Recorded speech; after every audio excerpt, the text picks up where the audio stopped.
want to talk about the last freedom lesson that we're giving. You know, remember all my lessons this month have been about freedom because of, you know, 4th of July and all that. So this one's about freedom from negativity. Freedom from negativity. If you don't know yet, kids, the grown-ups in the world know this to be true. In fact, let's put it in the form of a question. How many people know somebody negative? Yeah. Of course. Made you laugh, right? Yeah. How many people know how much that person hurts their own life and the lives of those around them? So, negativity is one of the greatest enemies we face. And the threat is greater than it's ever been before. You know how in our self-defense, we always make sure to identify the threat first, right?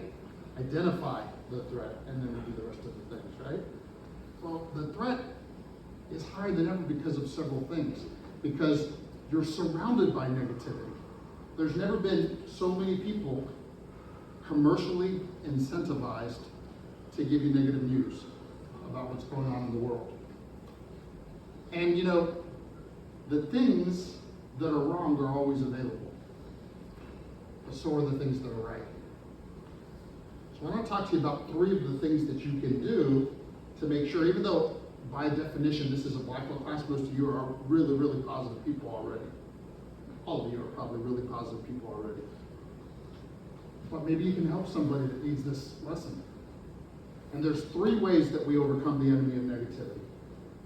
The first one is that contrary to belief, you can't just stop something. You can't just stop thinking negatively. What you have to do is replace it. And here's the picture I like to use. Imagine you had a glass. If I was actually doing the demonstration, I have a little table here and I have a glass. And I fill it with Coke, soda, whatever you call it. And, you know, in more ways than one, that represents the negativity.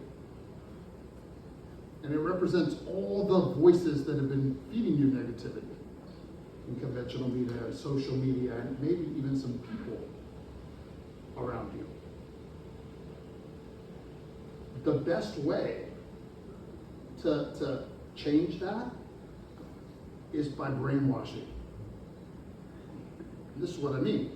If you want to change the contents of that glass, you take cool, clear water, and you pour in the cool, clear water, and the soda will fall over the sides. And you have to keep doing that until what? Until all the soda's out, and then it's just cool, clear water. It's the same way when we fill our minds with positivity every single day. It's why I was explaining to my team yesterday that when we do the personal professional development that we do on a very regular basis, they do even more than what we do here in the classes. The reason is because it's not just always that you're learning something new, though very often you may be. It's that you need to marinate in that. You need to marinate in positivity, because in real life, what happens to the glass?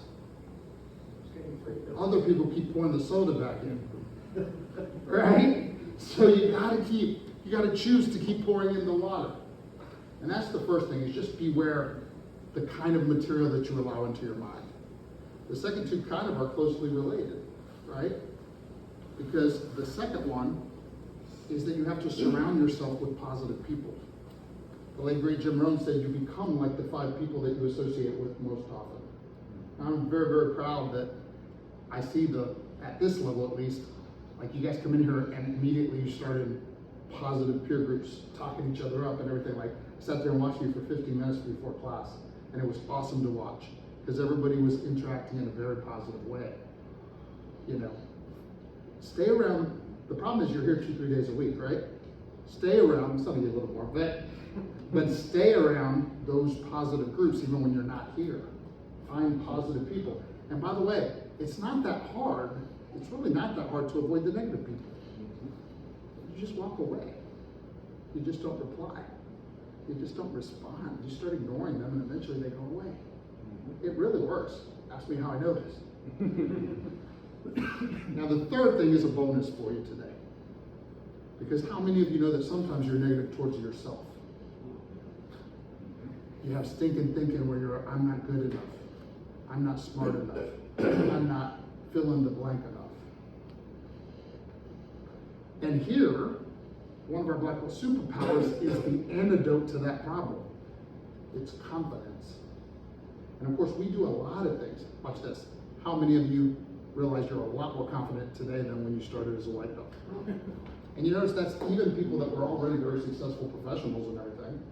But it's still true because we have a deliberate process to create confidence.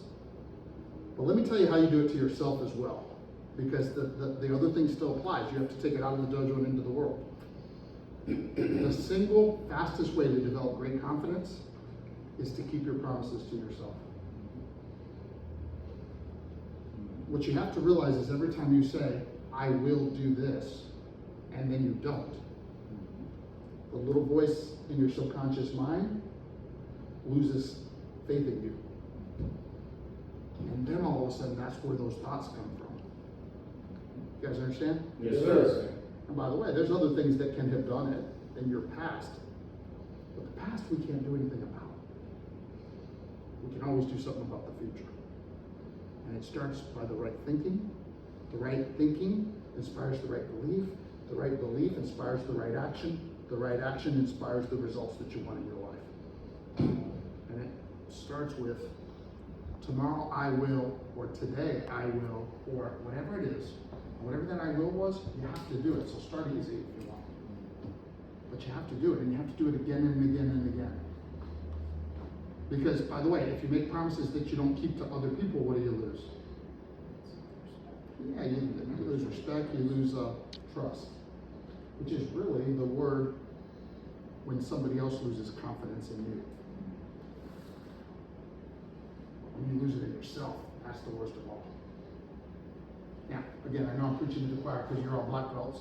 Some of you getting ready to take that black belt test, and you have been building up to a place of confidence that is going to serve you well for the rest of your life. And then you have to go continue to keep the promises. Because by definition, everybody in here kept the promise to become a black belt. You didn't quit. You know some other people that quit. Right? They didn't keep the promise to themselves. Right? And we have certified black belts that kept the promise to themselves because they wanted to become second-degree black belt leaders. And then we have people that made new promises. Because they're like, man, I'm there, and I want to keep going. This is great. And so that, Sensei Michelle and Sensei Winston are testing for the 4th-degree black belt.